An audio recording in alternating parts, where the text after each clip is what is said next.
This is Thoughts Become Things. With each episode, we'll help you reach the highest creative potential that God has for you. With your host, a teacher, life coach, a dream coach, and motivational speaker, Jeremy Lopez.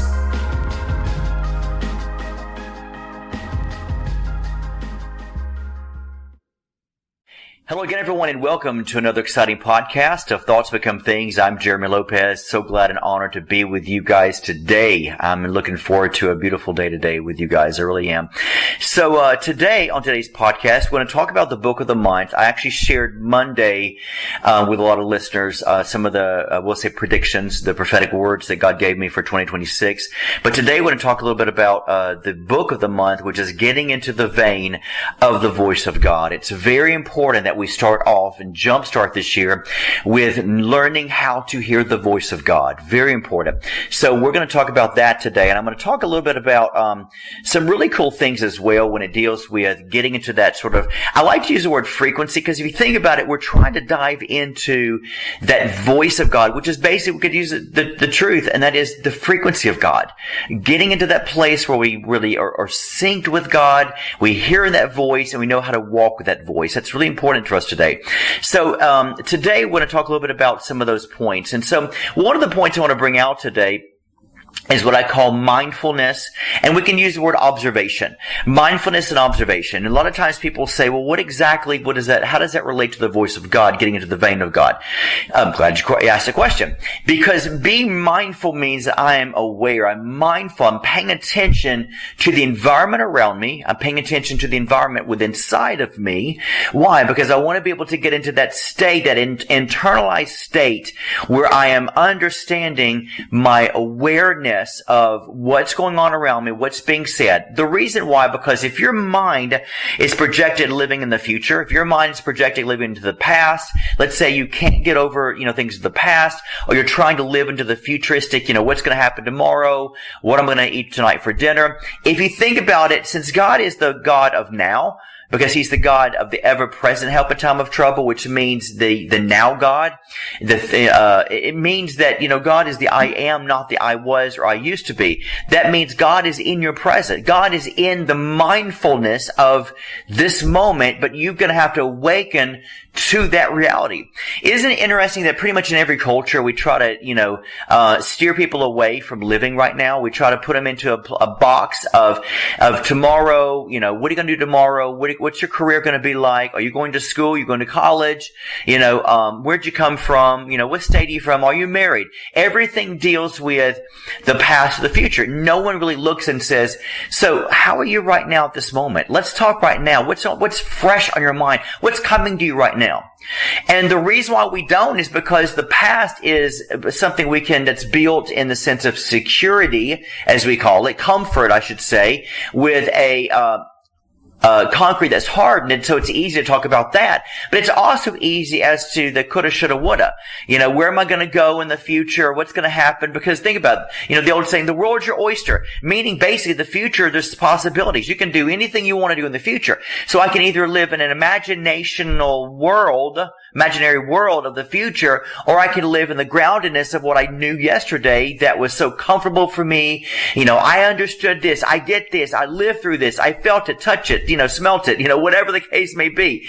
And so there's a lot of truth, if you think about it too, the reality of things that we can grab a hold of and say, I've experienced this, the actions in it, I had feelings about it because I was lived through it. So it makes a little sense to me, about that. However, if you're trying to hear the voice of God, you cannot allow yourself to live in the past nor the future because God is in the now moment. Because God wants you to be mindful, to be paying attention to what is going on right now. Because if I was to say, well, God spoke this to me 3 years ago, well, that's great, wonderful, but God's going to look and say, yep, have you fulfilled it? Have you prepared yourself for that? Have you gotten ready for it? Has it happened? Has it not happened?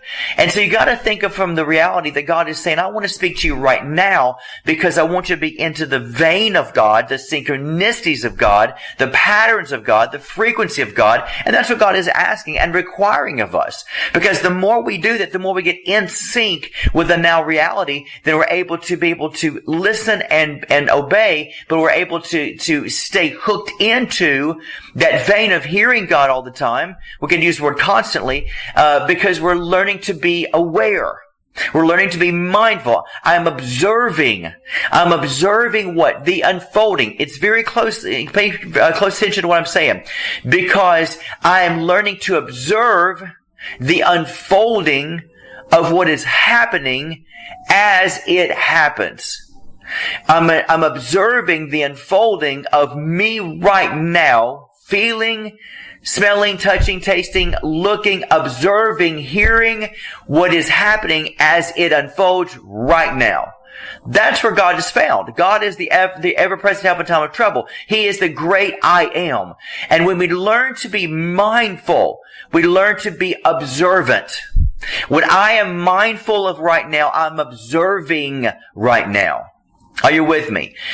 I am trying to find something to engage in right now and basically hop on board and ride the train.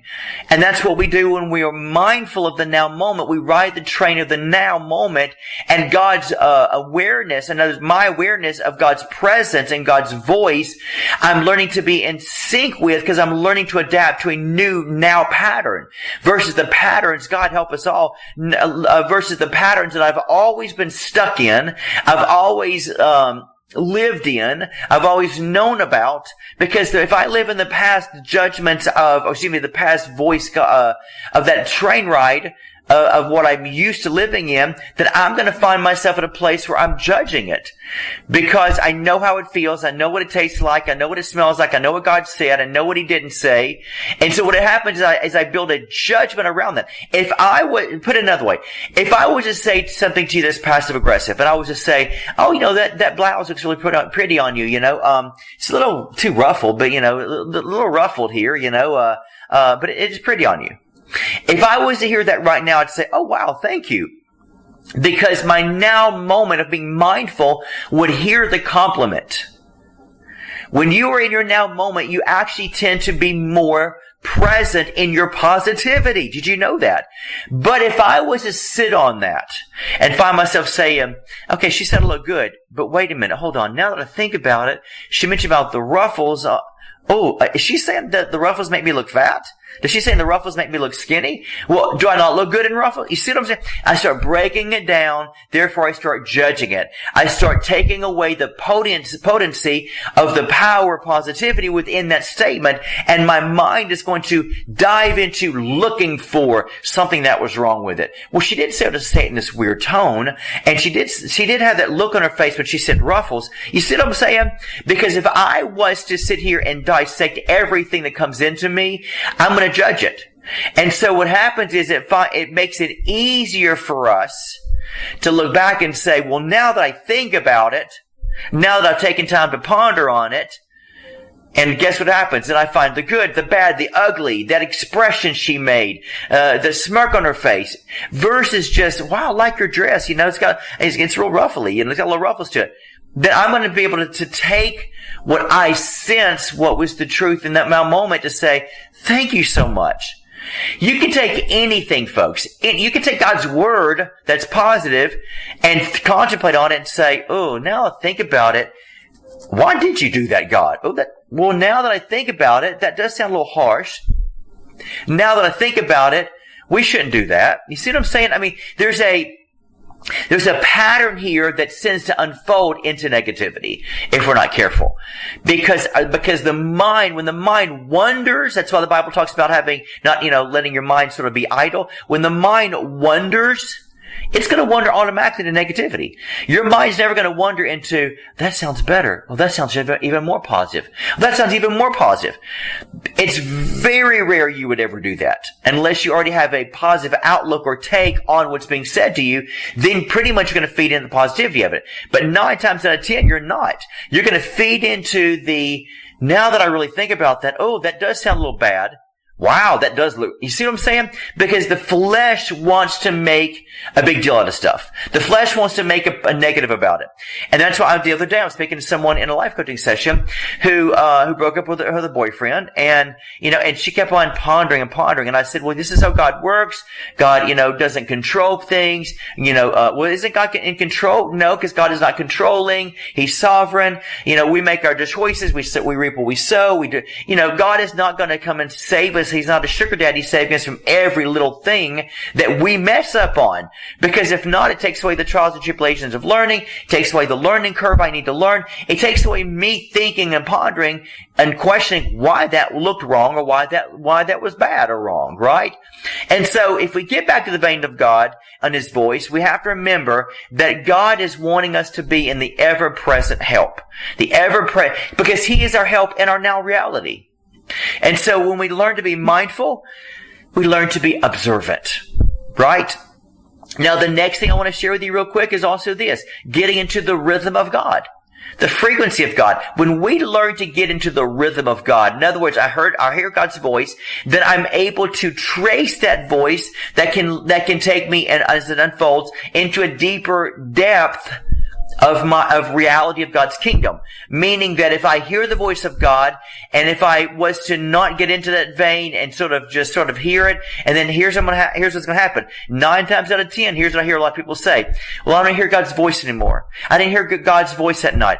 Because you've already sort of committed yourself to hearing that sort of verbal or that audio or that way in which God spoke to you. And so no, you're not going to be able to dive into the vein. You can't jump in the swimming pool whenever you feel like it.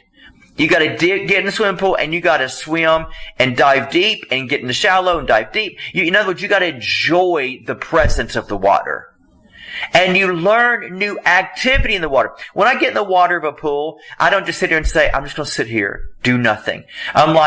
I'm curious to see what it's like to go underwater. I'm curious to see what it's like to swim underwater. I'm curious to see what it's like to dive deep. I'm curious to see if I can float on top of the water. I'm curious to see if I can open my eyes under the water. I'm curious to see if I can do backlaps in the water. I'm curious to see if I can swim on the bottom of the pool. You see what I'm saying? Because I'm enjoying the water, and I want to enjoy every little, nook and cranny, as they say, to the water.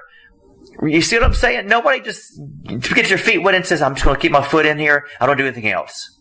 Unless you have issues with the water. Do you see what I'm saying? The voice of God is beckoning you to dive in and swim in it. Meaning that I can go deep, shallow. I can float on my back. I can dive to the bottom. I can swim underneath. I can open my eyes. I can do whatever I want to do. And what that means is this. It allows me flexibility of the water. Meaning that if I get into the flexibility of the voice of God, I'm allowing God's voice to speak to me any way it needs to, any way it wants to, because I'm hooked into the vein of that. Meaning I don't limit myself to just like my foot in the water. I don't do anything else. Oh no, God, I don't want to get in there. I don't want to do anything else. No, let's just face reality, folks. Water entices you. You go to the ocean, water entices you to want to get in. When you see a swimming pool, I'm thinking, do I jump in? Do I dive in? Do I slowly get in? Is the water hot? Is the water cold? But once I'm in it, I'm having fun with it. And so the vein of voice of God is asking you to get into that vein of realizing that allow God's voice to morph in you. Allow it to show up whenever it needs to. Allow it to take you and speak to you any which way it needs to. That's what we do when we talk about getting to the vein of the Almighty. When we get into the vein of the Almighty voice of God, it allows us to play around with it, to dive deep into it. So I want to encourage all of you today, make sure you are signed up to receive my Book of the Month program. Make sure you get the ebooks, every month, which we send out every month to our people, and the first of the week of every month. And make sure you're signed up to get the books of the month, because I'm doing some really good books this year that you guys are going to be blown away with. You're going to be shocked by, I guarantee you. So I want to encourage all of you guys to make sure you are on the Book of the Month program. You can go to identitynetwork.net. You can look for it under the drop-down box, sign up for it, and make sure that you are getting the book of the month. And they'll come to your door if you live in the USA, autographed and free shipping. You can't beat that, right? Come on, guys. Or you can wait 2.5 more weeks, and then we will allow you to download the book and the ebook, and order the paperback book on our website, identitynetwork.net. But I want to encourage all of you to let you know to get the book. I want to encourage you to get the book. Get on our Book of the Month program. This book right here will transform your life. Because if not, people call me and they get on sessions and they're like, I don't know how to hear the voice of God. I'm like, well, you're not signed, you're not receiving the material that a prophet is trying to tell you how to get into the vein of God. How to dive into the voice of God. How to live in the prophetic. That's why we put books out that cater to the prophetic and have hints of the prophetic within the books, because as a prophet, my job is to be able to tell you how to hear the voice of God for yourself as well. Right? You need to hear the voice of God internally, and you need confirmations externally. You can't live without one or the other. That's why God established prophets and apostles and pastors and teachers and evangelists. And that's why God established you to hear the voice of the Good Shepherd as well. And know the voice of the Good Shepherd, as I call it. Because that's what the original word means, is knowing. Yada. And so this is where I'm telling you, we're going to talk about this for a couple of weeks as well as diving into learning how to hear the voice of God. But I want to encourage all of you guys on the podcast today, no matter what streaming service you're on, give us a 5-star rating. Make sure, please, you're commenting and saying, good job, I like this podcast, or explain in your comments why you like it. It pulls us in the algorithms for other people to want to get their feet wet in the podcast of Thoughts Become Things and learn and listen as well. So I want to encourage every last one of you, get on the Book of the Month program. Stay tuned and listen to these Monday lives and the podcast we do on Wednesdays. And also make sure stay in tune with our monthly prophetic night of light event. We usually do the third Wednesday of every month at 6 p.m. Central Time, give or take, on second Wednesday or third Wednesday. Stay tuned and you'll be able to hear the directions to know exactly when we're going to have that date. But I encourage all of you guys, plug into a prophetic ministry. Plug into it to where you're able to learn how to live in the vein, soak in the vein of God's voice. It's very important you do that. I think you guys will be thoroughly blessed by this book this month completely. So I'm glad you guys stayed tuned today. And as always, I love this as I close out. If you don't like your day, I have great news for you. Change your thoughts, you'll change your life. God bless you. This has been the Thoughts Become Things podcast with Jeremy Lopez, helping you reach your highest creative potential that God has for you. For more episodes, products, and information on Jeremy, visit www.identitynetwork.net.